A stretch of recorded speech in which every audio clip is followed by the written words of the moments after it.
Hey everyone, welcome back to the Lion's Den. Today we speak with Rodric Lenhart, who is the president of Million Dollar Flip Flops. This is a really fun conversation. Rodric is a real estate entrepreneur who was one of the first to actually build a massive Airbnb portfolio. Now, while he was doing that, Rodric was traveling all over the world. He's actually one of the most traveled people I've ever met, maybe the most traveled. He's been to almost every continent. Antarctica is the final one, and he's got that on his upcoming schedule. But this is a really fun conversation. Rodric now, basically, he's a coach and he also has a book. And the proceeds from both of those things, he puts into a foundation in which he sends young people abroad. So usually about high school age. And he has traveled so much and he knows the value of traveling and understanding different cultures and really seeing that the world is smaller than we think. And he makes it a point now with his foundation to send kids abroad. He's got an audacious goal of trying to send 1 million abroad. So give this a listen. Enjoy. Rodric, welcome to the Lion's Den. Yeah, man. Thanks for having me. It's going to be a fun convo, I think. No doubt. No doubt. So right before I hit record, you were telling me that you used to live in Charlotte and you ran a company at the time that was, tell me a little bit about it. Basically, you were one of the first Airbnb managing a ton of properties in that area. Like, how did that play out? Yeah. So I had multiple companies in Charlotte. That was probably the biggest one, at least that became saleable, that allowed me to move up here.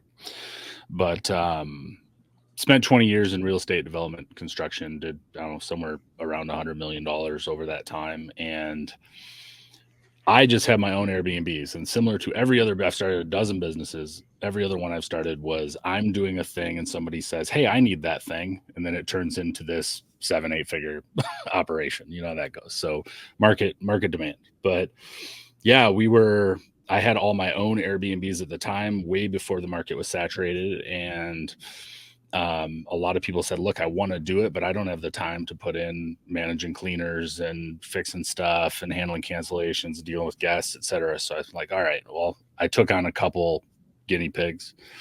And next thing you know, even through COVID, we were growing at like 200%. So there was definitely a need for it. And being in real estate and construction for so long in the Carolinas, it just grew. It didn't require a ton of effort. It was 20 years of accumulated knowledge that made it work. And ultimately it's still in existence. I sold that business, but they still do real well. Wow. That's awesome. So what was there, and I don't really know a lot about that business. I can imagine what it entails, but in terms of like the industry itself and kind of like the trajectory of that industry, has it gotten like better and easier since you sold it, or has it become more saturated and difficult? Is the management of the properties more difficult? Is it more costly? Like, what's gone on there? Yeah. And we could do a full 2-hour podcast just on my thoughts on Airbnb as a whole, but certain market segments, we focused on bigger stuff. We had a lot of lake properties and 4 and 5 bedroom houses. And if you ever look at a matrix of the race to the bottom is in 2-bedroom condos. And I would have clients or other agents come to me often and say, what should I buy? And first question, you want to be sexy or do you want to make money? And they would say they want to make money. And then I'm like, then you need to buy a frumpy 5-bed in Matthews that's over by the Mara Sports Complex. They're like, cool, I'm going to buy a 2-bed condo on the light rail. And then they're getting $62 a night and they don't know why. And they're competing with all the other IKEA clad condos on the light rail. So I think the market's still very good if you know what you're doing, you know what you're looking for. And we really prided ourselves on having everything in-house. We weren't outsourcing cleaners and things like that. So from a management perspective, we did a really good job where they know your property. They know if something's missing, they're available. We have people on site that can help. And it just leads to a good client experience, which leads to more repeat business, which leads to good reviews, which lets the business grow. So tenet of any business, right? Yeah. Nice. Okay. So when you sold that, did you exit at a high enough price that you never have to work again in your life, or what was that exit like? Combination of that and 20 years of grinding in real estate. And I had a ton of my own rentals and, Yeah, I tell people often, I work specifically now, if you're looking at it from a marketing perspective, I work with custom home builders to help them reclaim their time. Like if you look at the front side of what I do, that's what I do. Because as well as anyone, if you speak to everyone, you speak to no one. So that is my very direct niche. The back side of that is, I wrote the book, $1 Million Flip Flops, hit number 1 in 7 categories when it launched. Still, I get emails from all over the world every day from folks that are reading the book, which is super cool. We started the foundation, which is travel based. We're partnered with EF Tours, and I know we're going to talk about some travel on the show today. And I do a lot of things now. I went to Brown and got my ICF in professional coaching, and I do things because I love it. And I think that shows in the work that I do and just the value I'm able to provide to my clients. Yeah, love it. All right, so let's dig into the travel, because that is what I was most excited about here. So, and my listeners know that I travel a lot as well. Haven't lived in the U.S. in a couple of years now. Spent all of last year in Europe, bouncing around different places. This year I'm in the Caribbean. Next year we're doing Australia, New Zealand. But I wanted to hear from another person who kind of has that bug. Did you always want to travel, or was it like once you sold that business, you said, I need to go on a period of self-discovery, or like what led you to kind of set out and do that?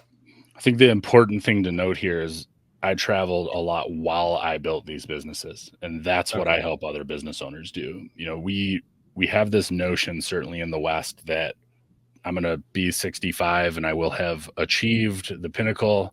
I will be at the top of the mountain, and then I'll be able to buy back my health and buy back my family and buy back my friends I want to travel with. And that's not true. It's very possible to do that while you're now. I say, if I was hit by a bus tomorrow, I lived a really good life. And that was during the struggles. That was during the building of these things. That wasn't just I exited and suddenly I'm retired and I can go do a bunch of stuff. I probably travel less now than I ever did. While I was building those businesses, I went to close to 50 countries. I'm up to 65 now.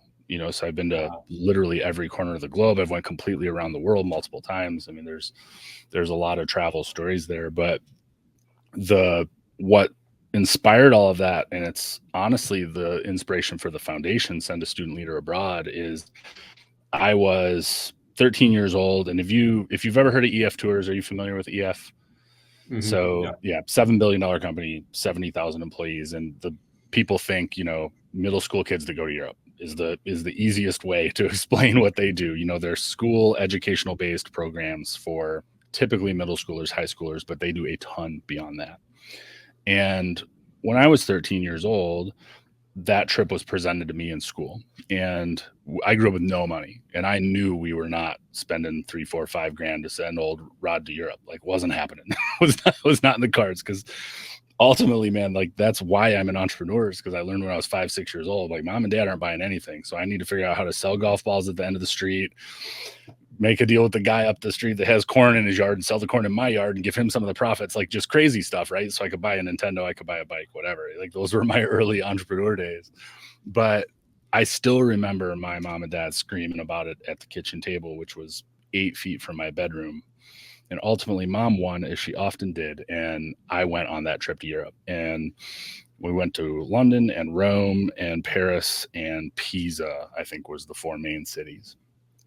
And that trip taught me so much about the world and so much about this concept. And this is what we hope to provide for the kids who work with us through the foundation: is there is no them, there's only us.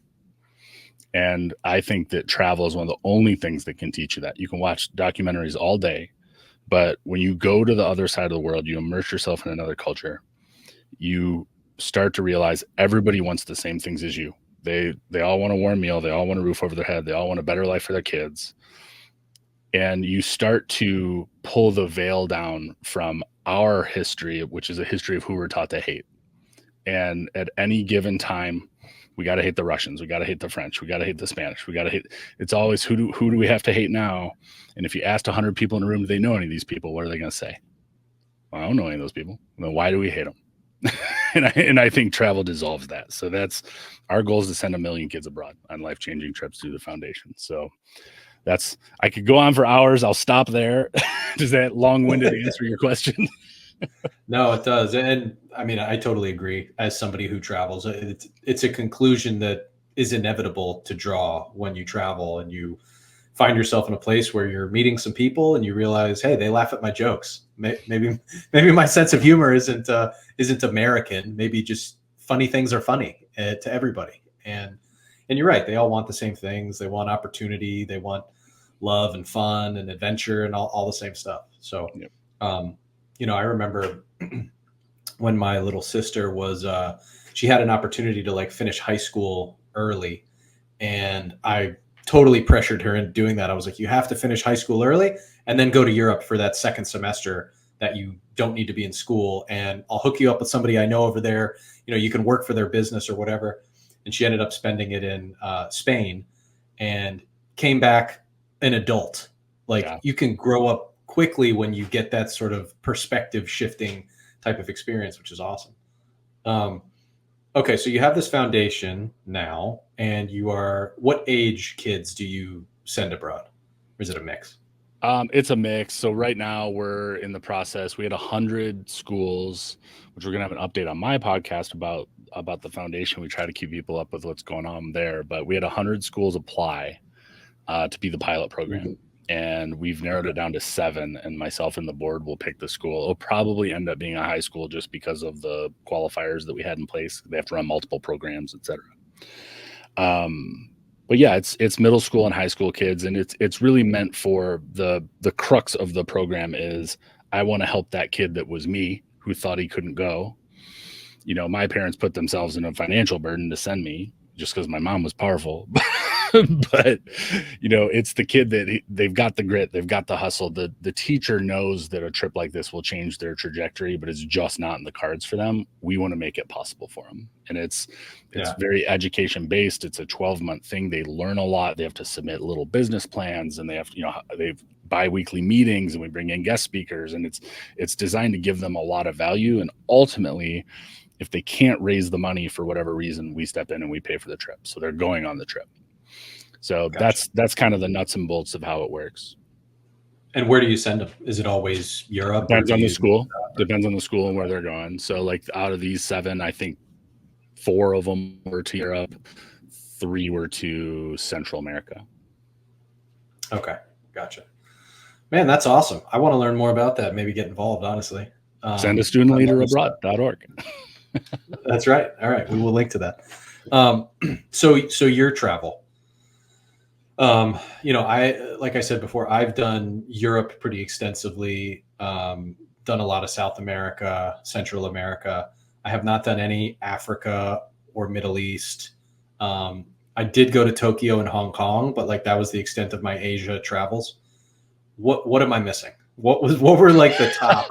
Most of what was the top? Most of right. No, but I mean, what should be next on my list that you've hit?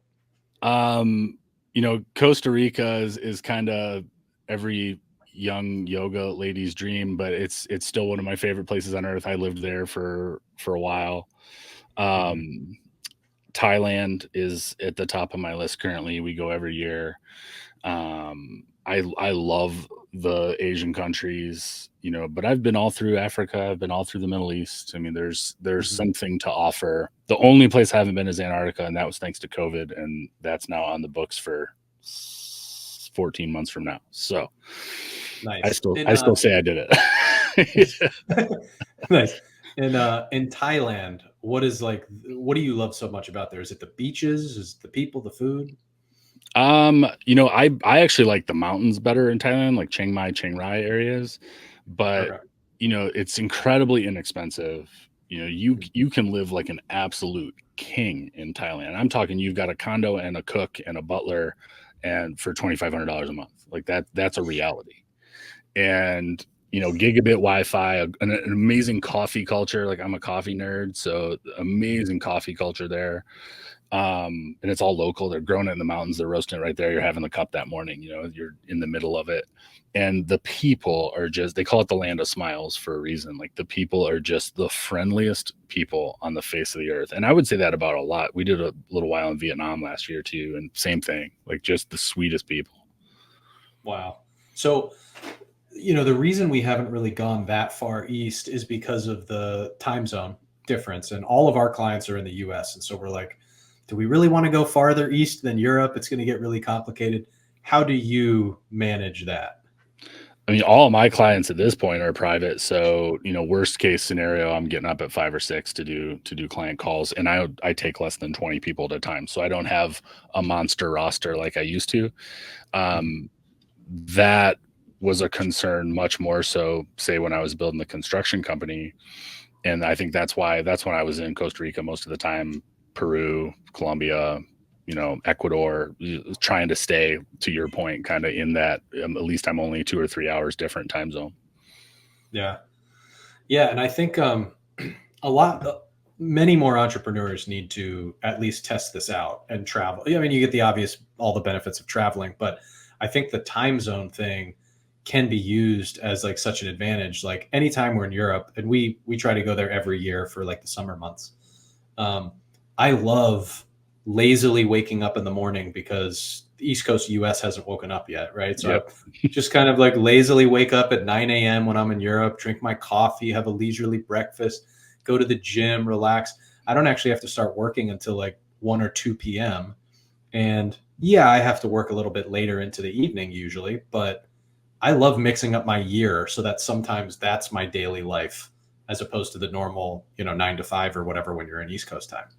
Absolutely. There's a lot of, if you look at your day as a microcosm of that, like I know that after 2:00, I'm not doing anything creative. I'm not going to record any videos. I'm not going to write anything for the new book, none of that. Right. So I structure my day that way. And I believe, to your point, that we work in seasons like that too, like whether it's spring, summer, winter. And I think if you can be cognizant of that and have the ability to put yourself in an environment where you can have the lazy morning at a time of year when you need the lazy morning, there's a lot to rest, which I've been guilty of. No, Nicole has pushed me into the rest camp more than anything. But if you can structure your life that way, you're 10 times more productive. Totally agree. So the clients that you currently work with through $1 Million Flip-Flops, I was looking on your website. There was something on there called the Waves method. Can you tell me about that? What is that? So in the book, $1 Million Flip-Flops, Peace, Prosperity, and the Courage to Change Course in Life and Business, sold wherever fine books are sold. The main program in the center of that is called the Waves method. And again, we could probably do an hour-long podcast on just that, but to give you quickly what it is, the W is your why, which we hear about a lot. A is authenticity, V is values, E is exploration, and S is statement or statement of purpose. And your why is a much bigger thing. It can involve your job, it can involve your person, it can involve your family, etc. You can Google your why, and Simon Sinek will come up. He'll tell you everything you ever want to know about your why. Mm-hmm. Yeah. The reason I put authenticity second in that is because what I have found, and this was true for my life, you can tell me if it was true for yours, is, I was given a commencement speech in New York a couple of months back, and it was titled Right Map, Wrong Mountain. And I think we all find that we have been given this map by our parents, by our pastor, by our partner, by society of what success looks like, what happiness looks like, what fulfillment looks like. And we start charting up that mountain from the time we leave high school. And many people get to the top and they realize it's been the wrong mountain the whole time. And that's when you have a midlife crisis. That's when you get a divorce. That's when you buy the sports car. That's when you start to do all these things because you were led astray, right?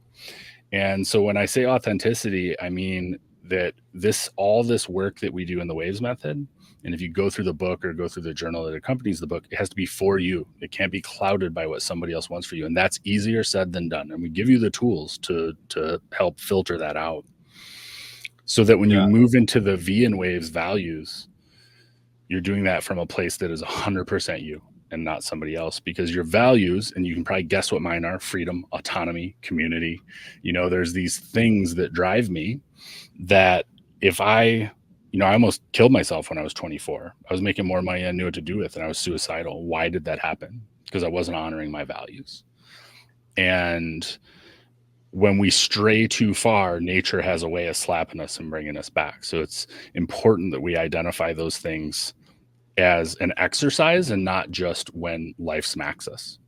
And that's where the let me jump in real quick. I'm just thinking about this. I did have an awakening at one point too. When I started my career, I was immediately after college, moved to Manhattan, and I was in New York City working for a big consulting firm, grinding it out every day, no nature anywhere around me, and I was just angry and on this path, like idolizing wealth and the accumulation of wealth. And speaking of values, that I had a real like reflection period where I was like, am I even like, and I had some friends who really, really valued wealth. And I knew that I didn't quite value it as much as them, but I hadn't really reflected on it. And once I did, I realized like freedom, just like you said, freedom is my number one value. And if I'm not prioritizing that, I'm going to be angry, because I'm like deep inside knowing that I'm not acting in accordance with my values.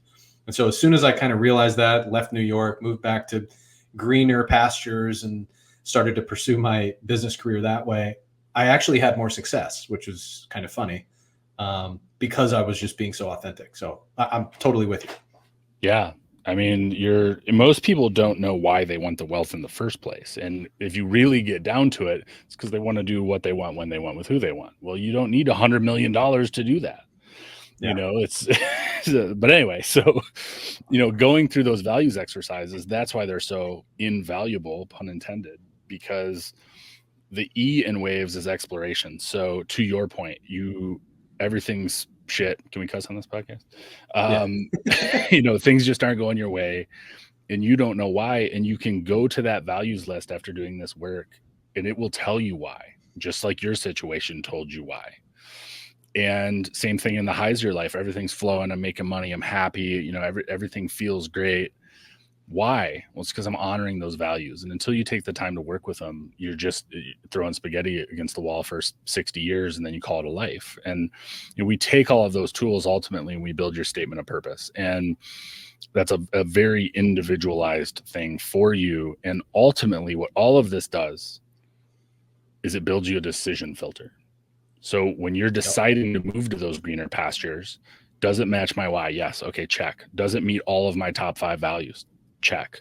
Does it meet my statement of purpose? Check. And so instead of building a pros and cons list, you have this tool built by you for you that helps you make incredibly more efficient and valuable decisions. Yeah. Totally with you. And I think, I remember it was several years ago, probably, when I had sort of finally realized what happiness is, because it's always hard to define that. And I realized that happiness is knowing what you value and never deviating from it. And because I realized anytime I was unhappy, it's because I was lying to somebody when honesty is something that I value. Or, the example I gave earlier of valuing freedom, but not prioritizing freedom. If you just stick to your values, you will be happy. Like that. It's kind of simple. Yeah. Yeah. We were meeting with, they call them the GEAs, or the Global Education Ambassadors for EF, folks that have done dozens and dozens of tours. And, I donate 100% of my profits from the book, from the journal, from my coaching. Everything goes to the foundation. And people, they can't believe that. And it's like, well, I'm at a place where I can do that. So that's number one. But number two, they say, well, why would you do that? And I have a very simple answer that they all go, and it's like, I understand the concept of enough. Yeah.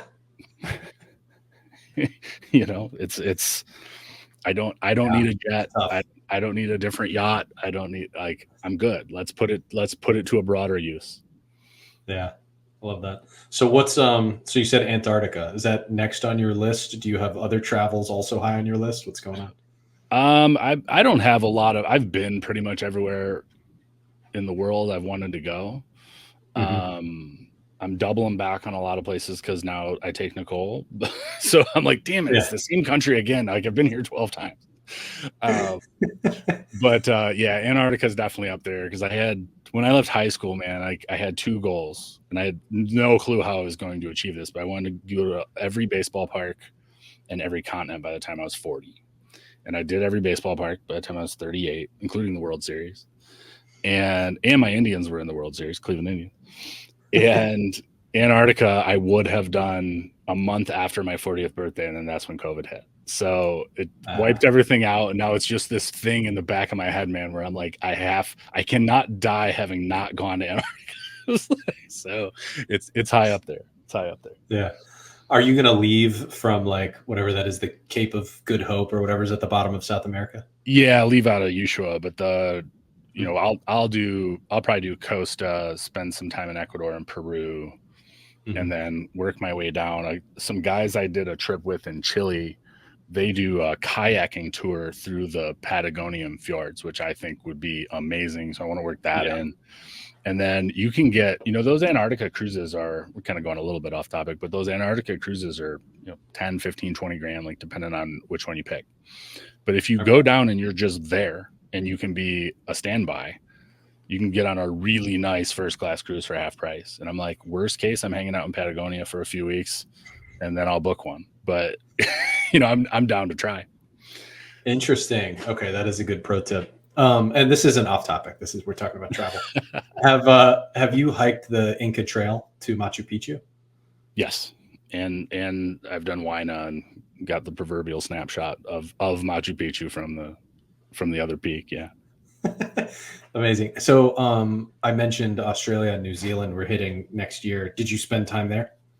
Yeah, I've got some good friends in Australia.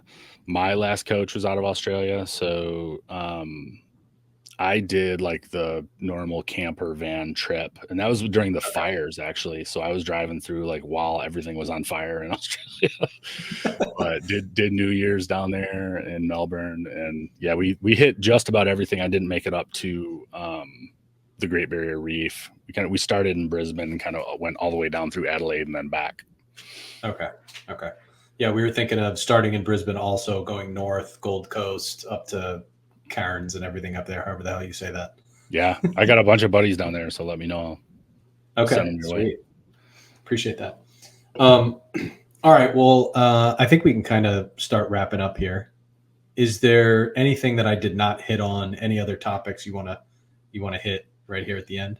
No, man. I mean, you're one of those guys. Like we could just sit here and talk for 2.5 hours about life and business and travel of the world. So, I would just tell people, go to milliondollarflipflops.com, go to SASLA.org, not salsa, SASLA, send a student leader.org.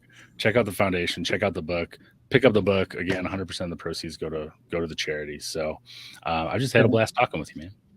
Same to you. And the book is a little bit of a guide of how people can understand what their values are. It's sort of that waves method. Is that the book? Yeah, so I call it 1/3 manifesto, 1/3 manuscript, and 1/3 manual. So it's my life story. It's a lot of travel in the book. I start the book in Tokyo, actually, and it's really meant for people that they know they need to make a change in their life. They don't know how to take the first step. Nobody's giving them the tools. The book gives you the tools. Amazing. And then the foundation. Is there a way for people to like donate to the foundation? Yeah, there's actually two big things we're looking for. Obviously, money always goes a long ways. There's a donate button right on the website. And we use Zephy, which is great too. If people haven't heard of Zephy, they don't take a percentage. So like the foundation gets all the money. We don't just get a fee taken off the top. So they are absolutely awesome to work with. I love to give them a shout out. And then speakers, people that want to come in and talk with these kids or want to volunteer. There's a lot of opportunity, not just money to help out with the cause. Interesting. And are those speaking engagements stateside or is it? They're virtual, so you could be anywhere. We've got folks from Australia, Europe, and US lined up now. So, but if you're in any kind of business or you work with kids or you have something to do with travel, those are usually something in there can fit and be of value. So perfect. Awesome. Well, we will link to both of those links in the notes. And otherwise, Rodric, great to meet you, man. Appreciate you coming into the Lion's Den. Yeah, likewise, brother. Appreciate it.